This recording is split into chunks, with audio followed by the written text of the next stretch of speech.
Good job. Thank you. Everybody have a seat.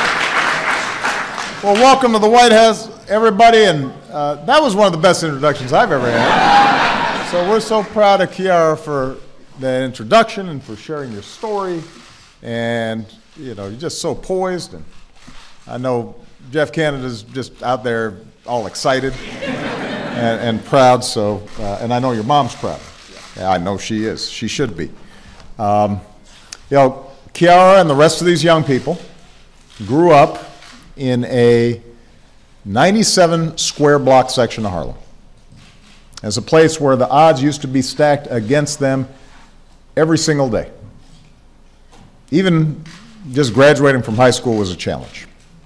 But with the help of some very dedicated adults and a program called the Harlem's Children's Zone, they're right on track to go to college. Together, students, teachers, administrators, parents, community, they're changing the odds in this neighborhood. And that's what we're here to talk about today. Changing the odds for every American child so that no matter who they are, no matter where they are born, they have a chance to succeed in today's economy.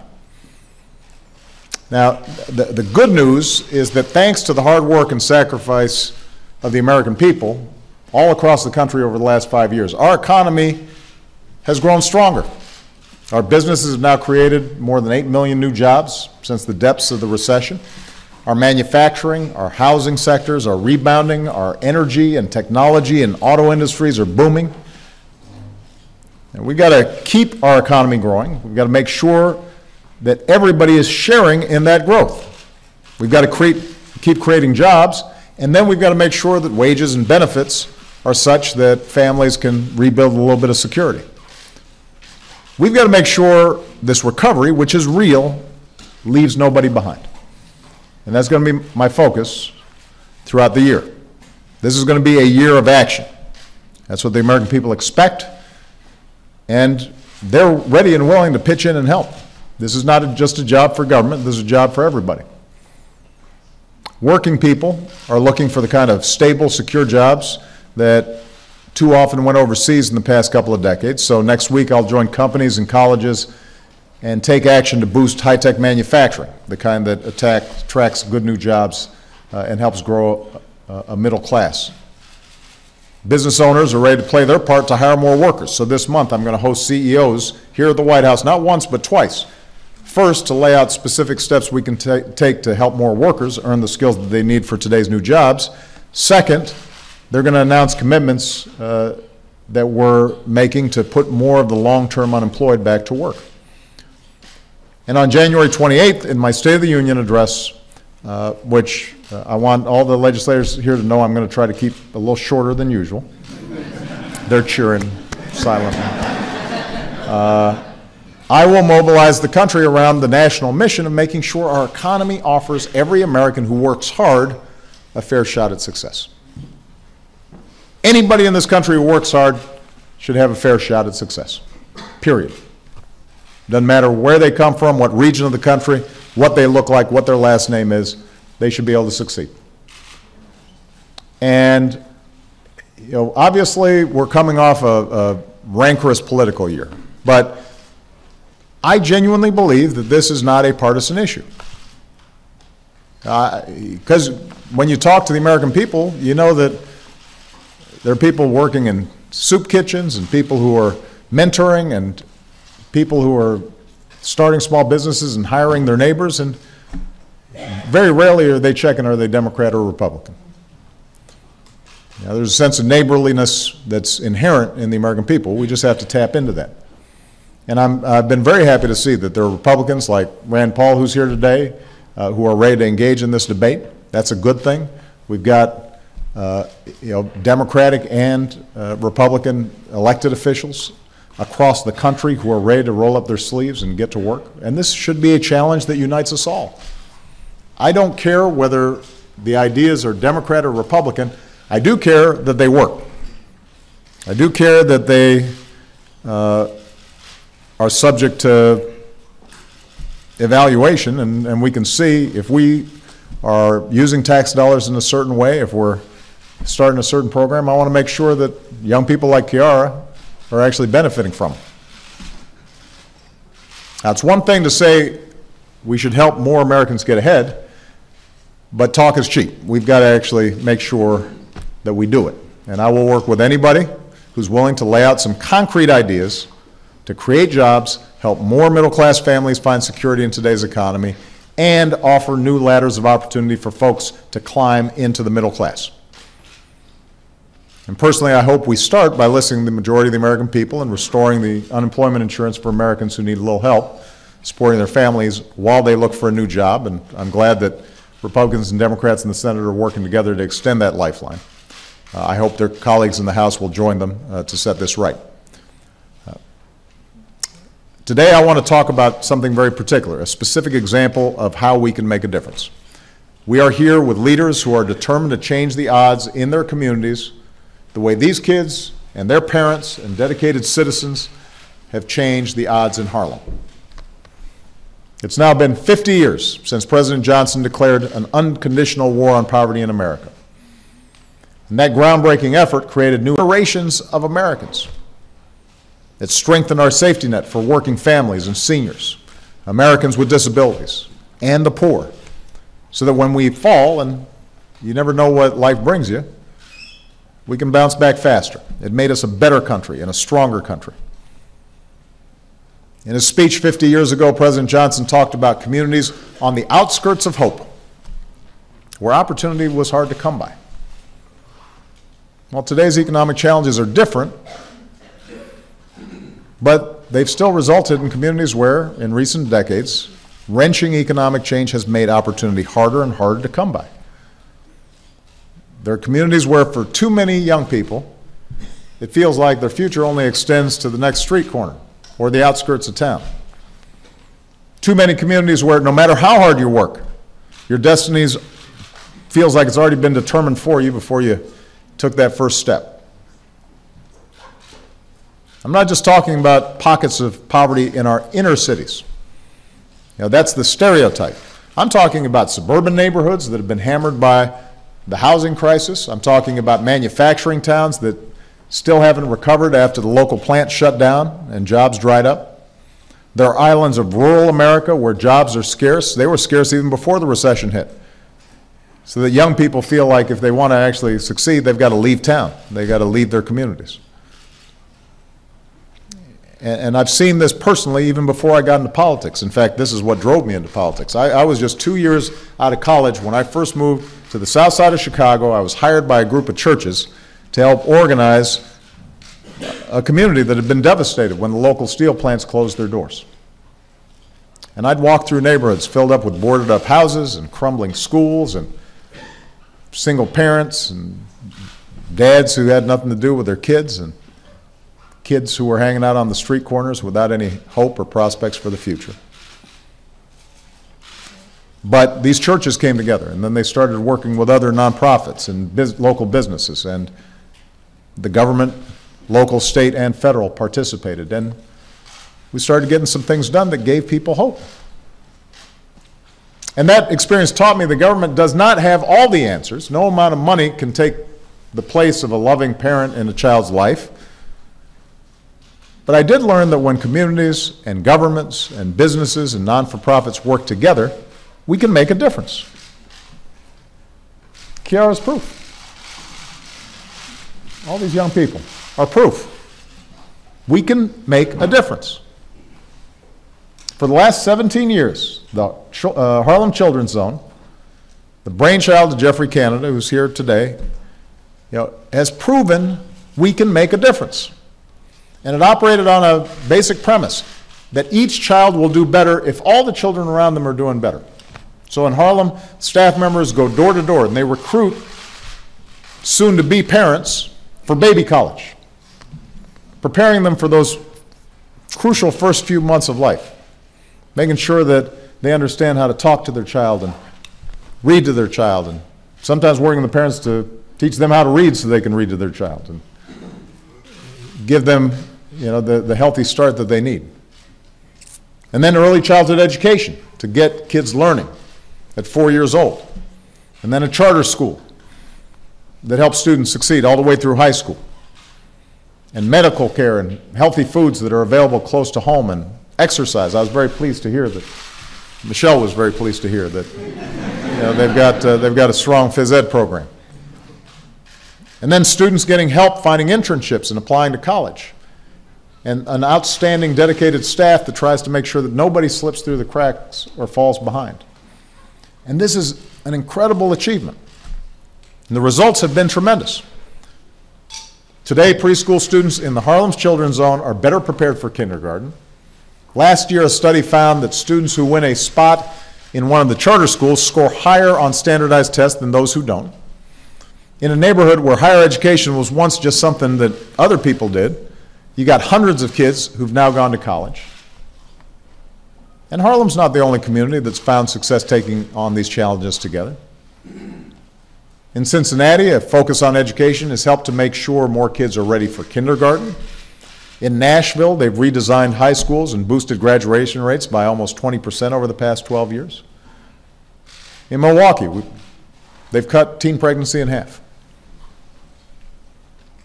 Every community is different, with different needs and different approaches, but communities that are making the most progress on these issues have some things in common. They don't look for a single silver bullet. Instead, they bring together local government and nonprofits and businesses and teachers and parents around a shared goal. That's what Jeffrey did when he started the Harlem Children's Zone. Government was involved. So don't be confused here. It has an important role to play, and already there are government resources going into these communities, but it's important that our faith institutions and our businesses and the parents and the communities themselves are involved in designing and thinking through how do we move forward. And the second thing is they're holding themselves accountable by delivering measurable results. We don't fund things, we don't start projects just for the sake of starting them. They got to work. If they don't work, we should try something else. And sometimes those of us who care deeply about advancing opportunity aren't willing to subject some of these programs to that test. Do they work? Now, in my State of the Union address last year, I announced our commitment to identify more communities like these, urban, rural, tribal, where dedicated citizens are determined to make a difference and turn things around, and we challenged them. We said, if you can demonstrate the ability and the will to launch an all-encompassing, all-hands-on-deck approach to reducing poverty and expanding opportunity, we'll help you get the resources to do it. We'll take some resources from some of the programs that we're already doing and concentrate them. We'll make sure that our agencies are working together more effectively. We'll put in talent to help you plan, but we're also going to hold you accountable and measure your progress. And if you're doing real stuff that is making a difference in the lives of young people like Kiara, then we're going to be there. Your country will help you remake your community on behalf of your kids, family by family, block by block. We call these communities promise zones. They're neighborhoods where we will help local efforts to meet one national goal, that a child's course in life should be determined not by the zip code she's born in, but by the strength of her work ethic and the scope of her dreams. So we're here today to announce the first 5 promise zones in America. And I could not be prouder to be joined by Mayor Eric Garcetti of Los Angeles and Mayor Michael Nutter of Philadelphia, and Councilwoman Ivy Taylor from San Antonio, Chief Gregory Pyle, one of our tribal leaders, and Jerry Rickett from the Kentucky Highlands Investment Corporation. Some of the leaders from these neighborhoods who are helping to make it happen. In the east side neighborhood of San Antonio, nearly 4 in 10 adults don't have a high school diploma. The violent crime rate is 50% higher than the rest of the city. So schools and community members are focused on getting more kids into pre-K, boosting math and science in high school, and they're putting more cops on foot patrol to make their neighborhoods safer. It's a project worth investing in. In a section of LA that stretches from Pico Union to Hollywood, the population decreased by 13,000 people in just 10 years. So developers are working to build more affordable housing. Technical schools and community colleges are helping more people get the training they need to get jobs. It's a project worth investing in. In Philly, nearly 4 out of every 10 kids lives below the poverty line, and a lot of them are on the west side of the city. So local universities helping connect middle and high school students with mentors to get them ready for college. You've got a supermarket that's being planned that will create jobs and provide healthy food where there's been too little of both. We're going to invest in that. Senator Mitch McConnell's home state of Kentucky. There are communities that have been struggling for decades with shutdowns and layoffs. So they're taking steps, locally initiated, to attract new businesses and create new jobs in new industries. And you've got a local college that's stepping up to expand technical training and help more kids get a higher education. Then the Choctaw Nation of Oklahoma, where up to half of the residents in some areas live in poverty. Community leaders are determined to change things. And they're making financing available to help women start their own businesses. They're investing in new water and sewer systems that will make the area more attractive for companies looking to locate there. And they're helping farmers and ranchers create more jobs and more families thereby get access to healthy foods. So these are America's first 5 promise zones. And over the next 3 years, we're going to help launch 20 in all. And each of these communities is designing from the bottom up, not the top down, what it is they think they need, and we're working with them to make that happen. And each of these communities is prepared to do what it takes to change the odds for their kids.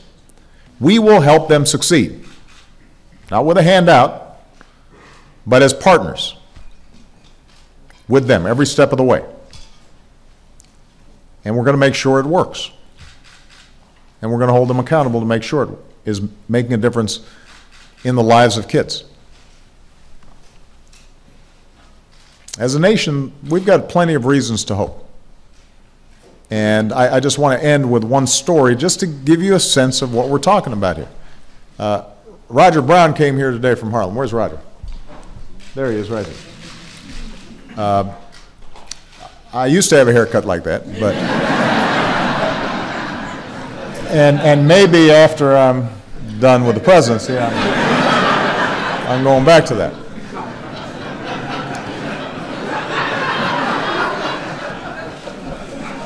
Growing up, I want you to listen to Roger's story, because it's unique and it's special, but it's also representative.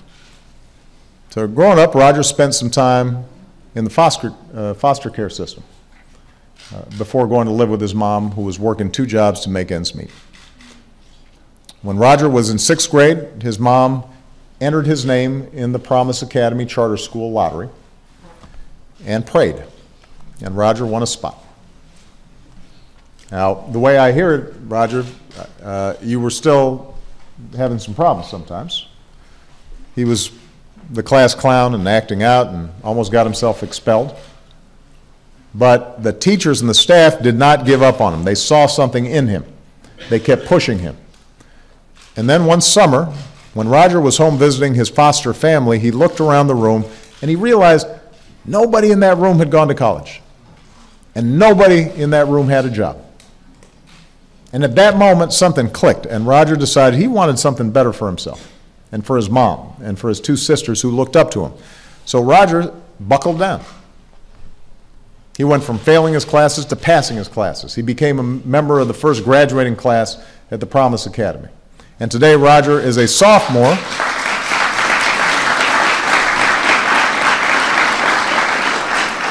Today, Roger is a sophomore at Hunter College in New York, one of the best colleges in the country, the first person in his family to get that far. And now he wants to go to medical school and become a neurologist. So,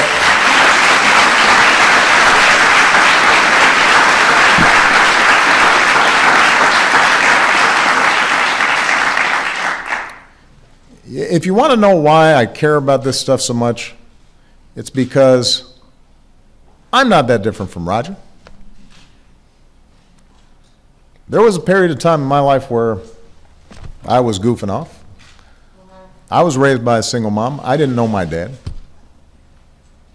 The only difference between me and Roger was my environment was more forgiving than his. That's the only difference.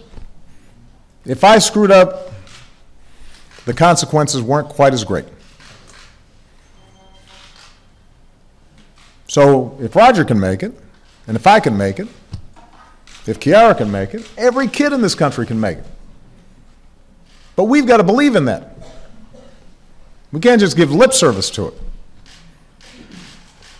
And it can't just get caught up in a bunch of political arguments. There are legitimate questions about how the best way to do this is, how we can best make progress. And there are legitimate debates to be had about how big of a role is government in that process, how big of a role is the private sector, and there's no disagreement that there has to be individual initiative. You know, it's got to start inside. Roger had to have a change of attitude. I had to have a change in attitude. Kiara, she probably didn't need a change in attitude. She was, you know, she was focused the whole time. We don't dispute that, but we do know that sometimes we talk about this stuff as if we care, and then we don't deliver. We don't follow through. We don't make the effort. It's not sustained. We lose interest. And then we say to ourselves, well, maybe nothing can be done. And we put up with it. And as a consequence, a lot of our kids get lost. And we can't allow that to happen. You know, that's what the promise zones represent. I want more kids to have the chance that Roger got. I want more kids to have the chance this country gave me. We should all want every one of our kids and their families to have a shot at success. If you are willing to dream big and work hard, you should grow up with the same opportunities in life as any other child, living in any other place. That's what we're fighting for. That's what America's about. So let's act. Let's make it happen this year. All right? Thank you. God bless you. God bless America. Thank you.